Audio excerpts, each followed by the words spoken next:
Praise the lord. ఈరోజు దేవుని వాక్యము, నేనును నా ఇంటి వారును యెహోవాను సేవించెదము. యెహోషువ గ్రంథము 24వ అధ్యాయము 15వ వచనము. ప్రజలారా, యెహోషువ ఈ విధంగా అంటున్నాడు, నేను అలాగుననే నా ఇంటివారు దేవుడైన యెహోవాను మాత్రమే సేవించెదము అని. ప్రజలారా, కుటుంబం అంతా కలిసి దేవుణ్ణి ఆరాధిస్తుంటే, ఆయన బాటలో నడుస్తుంటే, కుటుంబ సమేతంగా మనము దేవుణ్ణి సేవిస్తూ ఆయనను వెంబడిస్తుంటే అది ఎంత గొప్ప ధన్యత, ఎంత గొప్ప భాగ్యము. ప్రజలారా, ఏ ఒక్కరము ఒంటరిగా ఉండుట మంచిది కాదని దేవుడు ఎరిగి ఆదామునకు ఆనాడు హవ్వను ఇచ్చెను. తద్వారా వారందరూ కుటుంబంగా కలిసి దేవునితో సహవాసము కలిగి ఉండాలని, ఆయనను ఆరాధించాలని.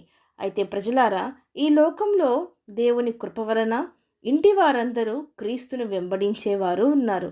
అయితే మరికొందరి జీవితంలో ఆ ఇంటిలో ఒకరు ఇద్దరు మాత్రమే రక్షింపబడి ఉంటారు. మిగిలిన కుటుంబంలోని వారు ఇకను దేవుణ్ణి ఎరుగని వారు.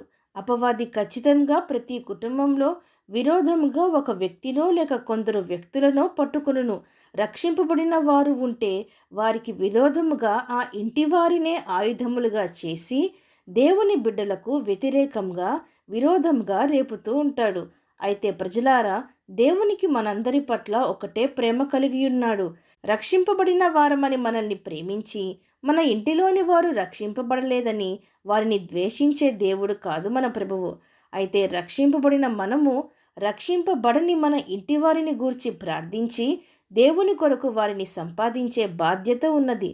మనము క్రీస్తు చేత రక్షింపబడి పరలోకమునకు వెళ్ళి వారు ఎరుగక రక్షణ పొందక నరకమునకు పాత్రులైతే అది సరి అయినదా? కాదు. మొదట మన ఇంటి వారిని, మన కుటుంబమును దేవుని కొరకు సంపాదించుకుందాం.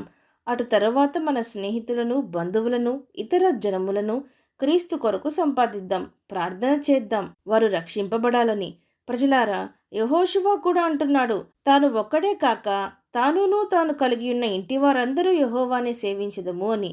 ప్రజలారా, రాజైన దావీదు కూడా ఈ విధంగా ప్రార్థించెను, దేవా, నీవు దేవుడవు గనుక నీ మాట సత్యము.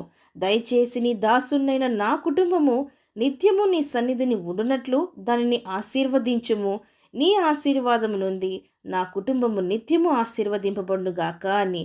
రాహాబు, ఆమె అన్యురాలు, ఆమె ఇజ్రాయేలు దేవుణ్ణి గూర్చి విని ఆయన గొప్ప దేవుడిని ఎరిగి ఎరికో పట్టణము నాశనము నుండి రక్షింపబడుటకు తన ఇంటి వారిని అందరినీ రక్షించమని వారిని జ్ఞాపకము చేసుకోమని వేడుకుంది.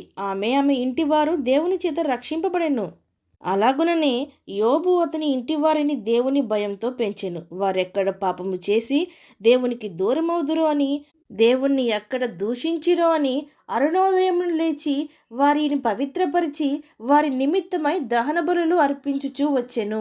ఆనాడు పౌలు శీలులను బంధించిన చెరసాల నాయకుడు, అయ్యలారా, రక్షణ పొందుటకు నేనేమి చేయవలని చెప్పగా అప్పుడు వారు, ప్రభువైన యేసుక్రీస్తునందు విశ్వాసముంచుము, అప్పుడు నీవును నీ ఇంటివారును రక్షింపబడుదురు అని చెప్పెను.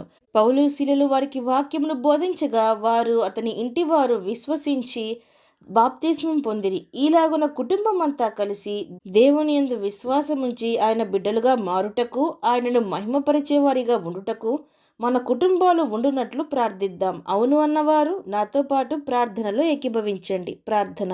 పరిశుద్ధుడా, ప్రేమగల తండ్రి, ఈరోజు మీరిచ్చిన ఈ వాక్యమును బట్టి మీకు స్తోత్రములు దేవా. మేమైతే మా సొంత కార్యాలతో ఏ వ్యక్తి యొక్క హృదయాలను, ప్రవర్తనలు మార్చలేము దేవా.